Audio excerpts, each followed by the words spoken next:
All right, so today we're going to be making a bowl cozy. I found this fabric that I really liked at I think it was at Joann's, and it happened to be on special for $2.99 a yard. I discovered that you can get 6 bowl cozies out of 1 yard of fabric, so I was pretty excited about that. I got 2 yards, I'm going to do 12. I'll tell you more about that later. So the most important thing, what you're going to need for these, the most important thing is to make sure that your fabric is 100% cotton, that your batting is 100% cotton, and that your thread is 100% cotton. As these will be used in the microwave, you want to make sure that if somebody would use it, one, that the materials that you use don't melt, cotton will not melt, and also that you don't cause any fire hazards of any kind. We don't want any of that. So bowl cozies are really great for either hot or cold foods. My mom loves her bowl cozy, and she uses hers primarily in the microwave. You can literally take your bowl cozy, put your bowl in there, put your food in there, or put your food in before you put your bowl in there, whichever route you want to take, and then put it directly in the microwave. I wouldn't go over 3 minutes. And then when you take it out, your bowl and everything is warm and hot, but your hands will be protected from the heat, and this doesn't get hot at all. So it's beautiful for that. My sister, on the other hand, she uses hers for ice cream, and she dishes her ice cream in her bowl, puts it in her bowl cozy, and then her hands are protected from getting too cold. And you know that feeling that you get can sometimes be like, takes your experience of eating your ice cream sometimes to, wait a minute though, can you really have a bad experience eating ice cream? I don't think. All right, so I'm really excited to make these with you guys today. I'm gonna try to keep it simple. This is my first tutorial, so please be kind to me. Gonna do my best, and we'll see how it goes. And so if you wanna know how to make one, follow along with me. You need 2 pieces of coordinating fabric, each piece measuring 10 inches by 10 inches. You also need 2 pieces of 100% cotton batting, measuring 9 inches by 9 inches. Okay, now you're gonna take both of those pieces and you're gonna flip it so that the wrong side is upward, like this. And then you're gonna take your cotton batting and you're gonna stick it over top. Try to make sure that it's pretty even across there. I'll do that when I finalize it before I stitch it.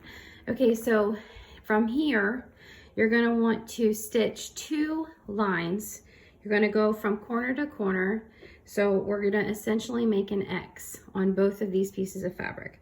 So we're gonna do a sewing line from here to here, and a sewing line from this corner to this corner, and when you're finished, it'll make an X.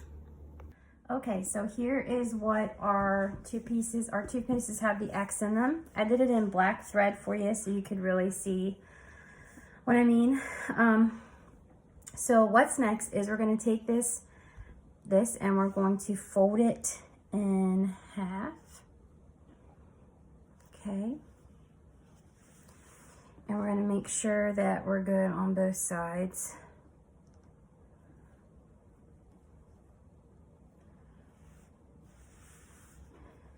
Hold it in place, okay? Then we're gonna take, I made myself a little cheat sheet. You can measure 2 inches wide and 1 inch at top, make yourself a little dot and do a thing.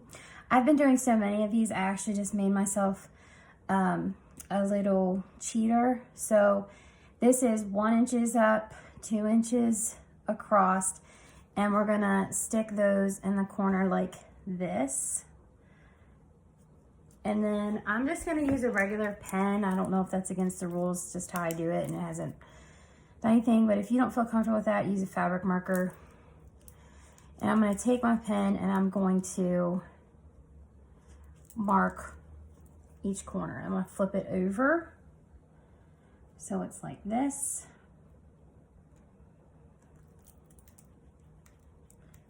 You won't see this fabric line, so for me to use a pen, it doesn't bother me. Then you're going to take it and you're going to do the same thing in the other corners.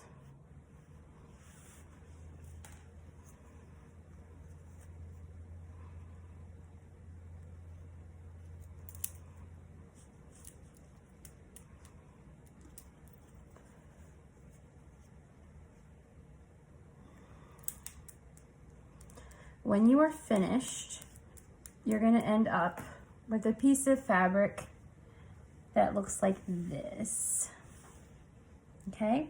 So we're gonna do the same thing on the second one, and then I'll show you what to do. All right, now that they're all marked, we're gonna take this to our sewing machine, and we're just going to sew this. When you're finished, flip it over. Sew this and sew this. The most important thing to do here is to make sure, let me show you here. I don't know if I can really truly show you because the thing, but make sure that these seams right here, the threads, the actual thread part of the seam is lining up. Make sure there's no bumps in there. Hold it taut, like tight, so that it doesn't move. And then get this piece here threaded. All right, so now you're gonna grab a pair of scissors, and you're just gonna come about 1/4 inch from this marking that you have this, and you're gonna cut those off, just like that. And you're gonna do that for all 4. On the other fabric as well, and then I'll show you what to do. Okay, so now you should have 2 pieces that look like this, okay? So first piece, just stick right side facing up. Second piece, we're going to flip like this. Make sure you kind of tug on those little corners there, and you're going to put both sides facing this way, okay? So this side will have the wrong side out, and this side will have the wrong side out, okay? And then if you have these clips, they work great. If not, you can pin. But what we're gonna do is we're going to take the seams and we're gonna match them up, and we're gonna clip them. I like to make sure, the reason I told you at that one point to make sure that you were sewing your seams to where they were matching up, this will come into play here, because when you flip this bowl cozy out, you want your seams to match seamlessly on the other side. So you want to make sure that when you're pinning these, that when you flip it like this, they match up really well. You're going to do this the entire way around. So when it's all ready and pinned, it's going to look like this the whole way around, okay? So what I do, now you'll notice that on these, there's definitely at least 1/2 inch from the batting to the end of the fabric. That's on purpose, because you don't need the batting to come out that far, first of all, but also for me personally, I think it's a great guide. I don't actually sew the batting to the fabric. I just come along this side and I sew my lines literally right there, and it's not attached, and that's actually okay. So what we're gonna do is we're going to sew the entire way around, and somewhere in here you're gonna wanna leave at least 1.5 to 2 inch opening. I find that when I do it, I actually start sewing on this side well, I come down here, but I sew from I actually like to start on the thread corner, and I come right here, and right after I pass this seam, so this seam ends up getting sewn, I like to stop there and back stitch. You want to make sure you back stitch, and then I don't continue sewing again until I get not all the way to the corner, but close to the corner, so about right there. If you do anything much smaller, it can be actually really hard to turn out, and you'll see that when I'm finished. And then so I leave this opening and sew the rest of the way around. I'll come back and show you what that looks like. All right, so everything's done being sewed the whole way around. We got our opening here. Now I'm gonna take my scissors and I'm gonna cut these corners. You wanna get as close as you can to the corner without actually cutting the thread, which can be difficult. So I always just stick my fingers there just as a precaution, and you're just gonna cut each corner out just like that. if you cut the threads, what'll happen is when you go to poke your corners, they're gonna have a hole. All right, so I know I say so a lot. I'm sorry. This is one of my first tutorials, so I just did it again. I put my thumb up in the corner like this, and then I grab my index finger and I pull them out this way. I feel like when I do that, when I go to use my chopstick, it helps. And this is what I was saying about making sure your opening is big enough. I have a big enough opening and I still struggle sometimes getting these out. Don't be cray-cray with it and pull it super hard and rip your seams and stuff. Take your time, it's okay. And just roll those out and just keep going until you get it all done. I'll show you when I'm finished what it looks like popped out. All right, so I'm just gonna take a chopstick. Some people use scissors. I wouldn't recommend that because you can poke your corners out. So I realized during this video I say and so a lot. I do apologize. I know it's frustrating. I'm working on it. And you're just gonna pop those corners out so they're nice and taut. You don't wanna be too hard, but you also wanna be firm enough that you get that nice sharp corner. As you can see, my threads line up really well from one side to the other. It's a little harder to see with this black thread. I could have done white, but I wanted to do the black to show you guys the X. Now, where is my opening at? This is like, sometimes I crack myself up here. It's a good thing, actually, I guess, that you can't. All right, which corner did I do? That corner looks great. That corner looks great. This corner needs some help. All right, so get these poked out. Beautiful. All right, so now you're just gonna want to take it and stretch it out so that it gets a nice firmness to it. Stretch those fabrics a little bit. Make sure nothing's bunched up in there. Now, if you would want to do more than an X pattern and you wanted to do like some quilting on these, go for it. I'm not that person. I'm okay with the X's being in there. I don't think they're gonna get washed enough to warrant me quilting these or taking the time to quilt them. So, all right, so what I'm doing here is finding my opening, and I'm gonna make sure that the batting on each piece is underneath where it belongs. I'm gonna fold that in so that it lines up with the other side of it. Beautiful.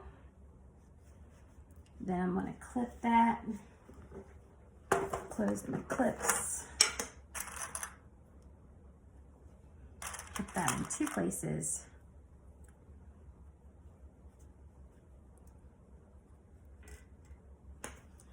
All right, and then I'm just gonna, the last step here, first off, clean up your threads if you need to, like I do. The last step here is to top stitch. So I usually do, I would say, a 1/4 inch top stitch the whole way around, and we'll be done. We did it, we made a bowl cozy. Now, if this is your first time making a bowl cozy and it didn't turn out quite like you thought it would, it doesn't look like this, it is okay. My first one turned out not so good. And then I just was like, you know what, I'm gonna do it again and I'm just gonna try my best. I did my best, turned out better. Next time I did it, I did my own thing a little bit and just kind of got in the groove of how I liked it, and it was better. And so every time I make them, they turn out better and better. I'm actually new to them. This is probably maybe my 4th round of making them. So I wouldn't say that they're completely beginner friendly. I'm new to sewing. I've only been doing it for about a year and I'm self-taught, so I am learning a lot. There's still a lot that I have to learn.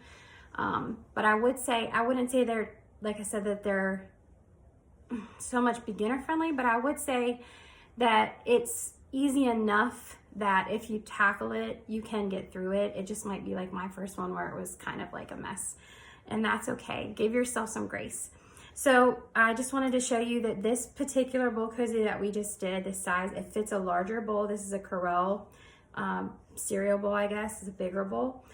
Fits that. It also fits the smaller ones even better. Covers all the bases there. And so yeah, these are great gifts. These are great, just, hey, I was thinking about you. That's the end of this video. I hope that you enjoyed your time with me today. I hope that you learned something. Maybe you'll be able to make some for yourself or a gift for others for this season.